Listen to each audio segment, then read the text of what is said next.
Alors maintenant, je vais arriver à la troisième partie de l'exposé, qui va être beaucoup plus courte que le reste. Je vais vous parler de la discipline, donc biologie systémique en émergence.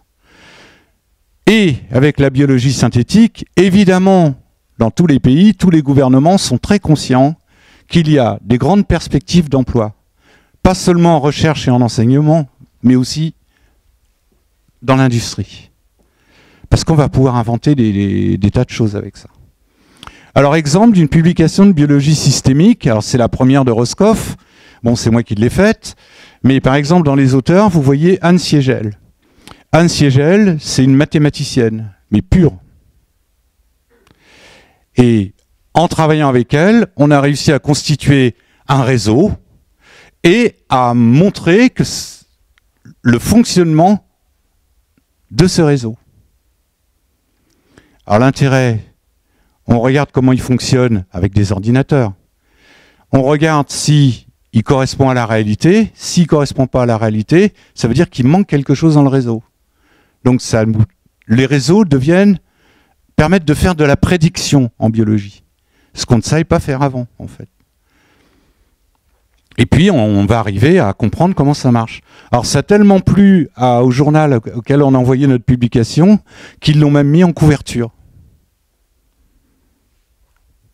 Évidemment, on n'a jamais dessiné ça, c'est les ordinateurs qui dessinent. En revanche, on a créé le réseau. Alors, vous connaissez, quelle est d'après vous la plus grande université au monde? C'est marqué ça. C'est marqué. C'est Harvard. Harvard a compris depuis longtemps qu'il fallait s'orienter là-dedans. Il doit y avoir 20 professeurs de biologie à Harvard. Tous sont maintenant professeurs de biologie systémique. Comment font-ils? Par exemple, Marc Kirchner, je le connais très bien. Il a appris la biologie comme on a appris en France. Il a même travaillé quelques années en France. Comment fait-il? Il prend dans son laboratoire des jeunes, un de biologie, un de maths. Il les met ensemble et il laisse bouillonner l'ensemble. Et il attend. Et il a mis ça sous forme de point d'interrogation, mais il en est certain, il va en sortir quelque chose de bien. Là, c'était un hasard, j'ai mis un garçon et une fille, ça peut être deux. C'est pas dans ce sens-là que je voulais dire que ça bouillonnait. Mais c'est pas exclu non plus. Bon, voilà. Et vous allez vous brancher sur le site, vous allez voir comment ils ont montré le plan de leur site. Ils l'ont mis sous forme, comme ça, c'est de l'humour évidemment, de plan de métro. Pour bien montrer que la biologie systémique, c'est un réseau. Bon, c'est un exemple. Alors, autre exemple, il se trouve que l'université Pierre-Marie Curie a été la première à vouloir faire un enseignement qui prépare à ça. Et le meilleur moyen de le faire, ou un des moyens, pas le meilleur, c'était de créer d'emblée une licence de biologie mathématique. Et on a réussi à convaincre l'université que c'était bien de mettre cette licence à Roscoff. Donc, c'est la seule qui existe en France pour le moment. C'est sa deuxième année de fonctionnement. Et s'il y a des gens intéressés, j'ai amené une brochure qui explique ce qu'il y a dedans. Et on pourra éventuellement discuter après l'exposé. Mais l'idée, c'est ça. C'est associer la biologie et les mathématiques pour comprendre le fonctionnement des systèmes biologiques.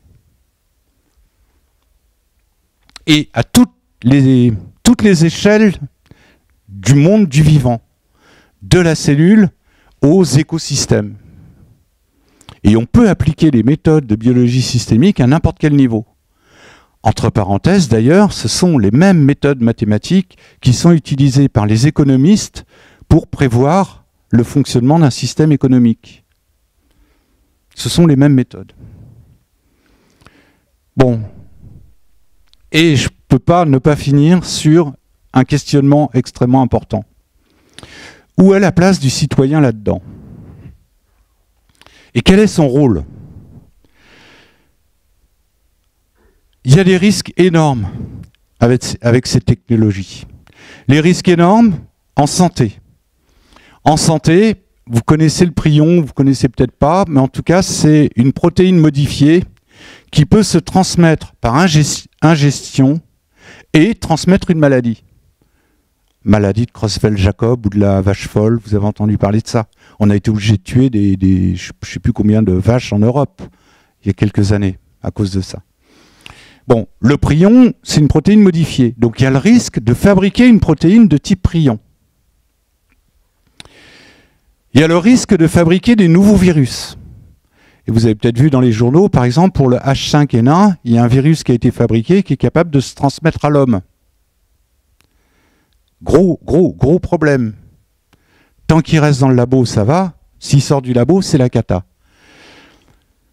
Problème d'environnement. On va avoir des problèmes d'interface avec les systèmes biologiques existants. Ça existe déjà. Pour des plantes OGM, par exemple. Des choses comme ça. Problème d'éthique. Énorme. On peut créer des nouvelles espèces. Et éventuellement non naturelles. Et puis, il y a un problème, alors que j'ai mis là, mais vraiment, c'est celui qui inquiète le plus nos gouvernements. C'est le problème du terrorisme. Avec des méthodes donc, de création de modules comme ça, d'assemblage de modules, qu'est-ce qu'il faut comme place et comme matériel?